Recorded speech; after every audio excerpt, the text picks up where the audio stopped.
this is Roger Green, host of the Surfing the Next Tsunami podcast. This weekend, we are offering 4 conversations from episode 6. Louise Campbell's interview with Dr. Tony Rahman, who serves as Director of Gastroenterology and Hepatology at the Prince Charles Hospital in Brisbane, Australia, and an Adjunct Professor at James Cook University. Plus, from the vault, conversation 23.5 from Season 3, in which German patient advocate Achim Kautz and former GLI Vice President of Policy and Public Affairs Andrew Scott joined Louise, Jorn Schattenberg, and me to discuss what Achim and Andrew consider the 2 key areas for focusing patient organizing and advocacy. This opening conversation starts by following the path that took Tony from his training in London and his Doctor of Philosophy and Medicine degree from Imperial College to his work in Australia today. Tony asserts that he has been fortunate to be part of a generation that has seen sweeping progress in the treatment of hepatitis C, and goes on to discuss how he is applying experiences from that event to the onslaught of liver disease that Australia is facing today. An important theme of the extended episode emerges. Australia faces considerable and unique challenges associated with providing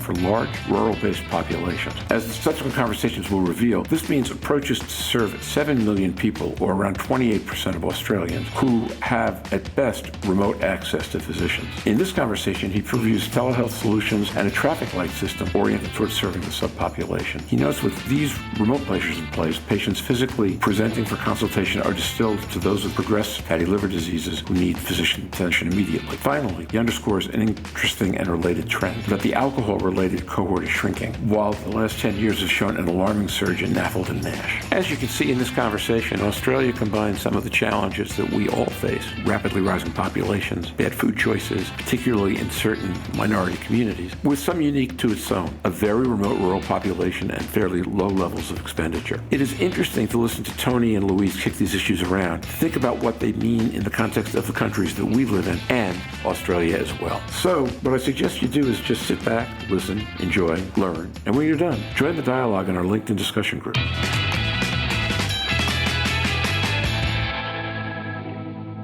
Louise Campbell.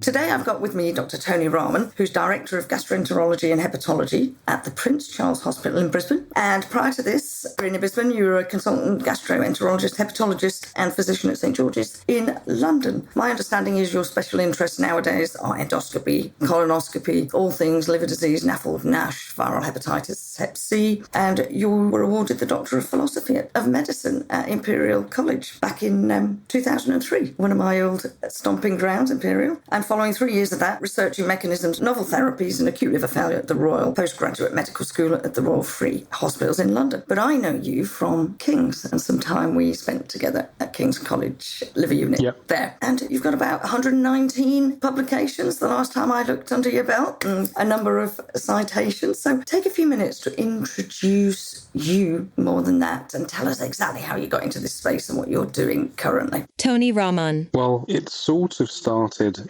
like most medical journeys, lots of luck and accidents and left turns and right turns to end up where I am. But originally my aim was to be an ICU physician. And so I went up that pathway and ended up on the liver unit, actually to work with one of the ICU physicians there. And then it just so happens that the specialisation programmes came in and I got calmanised into gastroenterology, which actually it wasn't really what I wanted to do. I thought, well, okay, that's fine, because there was no ICU training pathway. And then eventually did that in London, went off and did a PhD, came back into gastroenterology, did a couple of years as an ICU senior fellow, and then got a job at St George's where I was a sort of ICU physician and gastroenterologist, which is quite good because I ended up generally dropping adult general medicine. And so in terms of the next 10 years, it was really spent looking at predominantly the sort of sicker end of liver disease, predominantly on ICU, but also the way the rosters worked. I actually did a lot of clinic and a lot of endoscopists, because when I wasn't ICU, I'd be just doing gastroenterology, not having to look after too many patients in general medicine. And in that time, did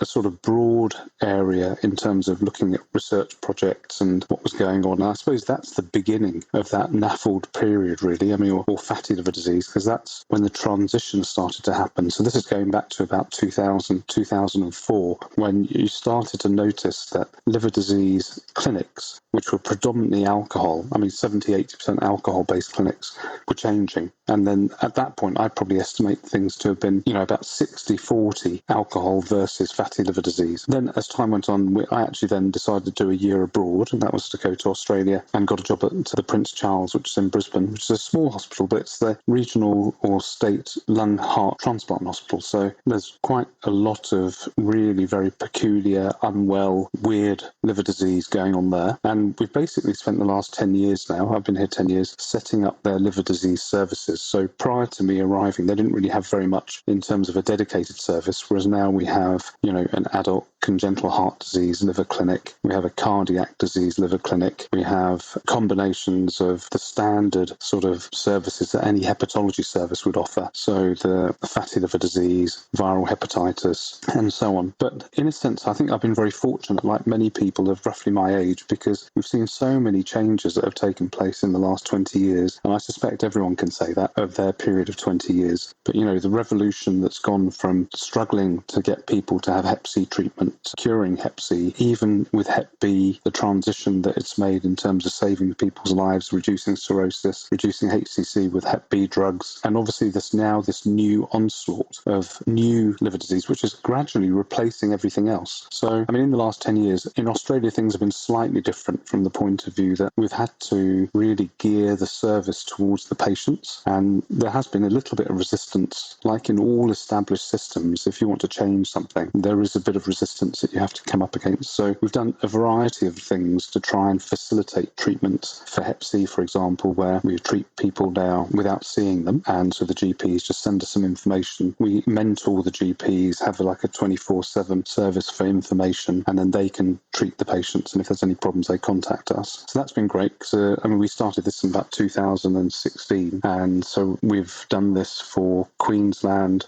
some patients from New South Wales, and then we sort of about 4 years ago started in the local prison. So that's been great, and then we extended that. We thought, well, actually, this is quite a good approach, and it's been well accepted by the patients because they don't have to travel. In Queensland, the travelling is a big problem, because some people will be travelling 10 hours to come to you to see you in clinic for half an hour, and then that afternoon travelling back again. Probably Western Australia is the same. So then we thought, well, how can we change our approach to NAFLD? And we looked at the provision of services in local treatment centres, for example, and then we sort of explored that for a bit, but that was staff heavy. And eventually we basically employed some of the models they're using in London, like the Sheffield and the North London model with Rosenberg and Tau. And so we've got this traffic light system that we've set up. That little project is running for NAFLD, which is then facilitating people being treated and discharged, so we're not having to see everyone. Because as I mentioned, I think the ratios in clinic now have completely changed. So I would say that in our clinics, we probably get about 60% fatty liver disease and 40% everything else, because obviously the Hep Cs and Hep Bs have generally gone. We tend to do that on a telehealth basis now. And so the patients coming, the predominant patients, are all the fatty liver disease that need to be assessed, and some of the serious ones that obviously require further follow-up. And the alcohol cohort, I think, is shrinking. So we've spent the last 10 years really trying to refine what we have to fit the population burden that we have, which is huge. But the specific challenges we have are really around the patient's ability to attend, their financial situations, which might limit them, and that sort of thing. And then we're sort of now looking at other areas of interest, that sort of green endoscopy space where how we can be a bit more environmentally friendly. So we set up a telehealth platform, for example, to try and encourage people to be a bit more well-informed before they came to clinic. We've set up a NAFLD-based dietetic program that runs over 12 weeks. Again, that's all on telehealth, so patients don't have to come to the hospital. And actually, we did all of this pre-COVID, so when COVID came along, we actually had a very interesting experience, because a lot of our stuff was already telehealth-based anyway, so none of our stuff stopped. Whereas I know in other hospitals, all of the non-essential stuff pretty much stopped. We continued, because all of it was non-patient facing and wasn't putting anyone at risk. I've sort of waffled on there for about a few minutes about stuff that's general, but I think what it does, it gives you a little flavour of the fact that having been established in London for 10 years, then to reinvent yourself in another place requires you to look at the problems that this other place has and try and find solutions that are specific. And I suppose the broader message is that really it's constantly trying to refine what you do to improve clinical pathways. And I suppose that's probably what I've done in the last 20 years, really spent my time trying to refine clinical pathways and improve patient outcomes. And now, back to Roger. We hope you've enjoyed this recording. If you have any questions or comments about the content of this conversation or the entire episode, please put them in the review section of the page from which you downloaded this conversation, or send an email to questions@surfingnash.com. We'll be back next week with a discussion of the recently pressed AASLD guidelines and how they relate to the important need to bring frontline providers who treat the patients with diabetes and obesity into this discussion. Until then, stay safe, surf on. We'll see you on the podcast. Bye-bye now.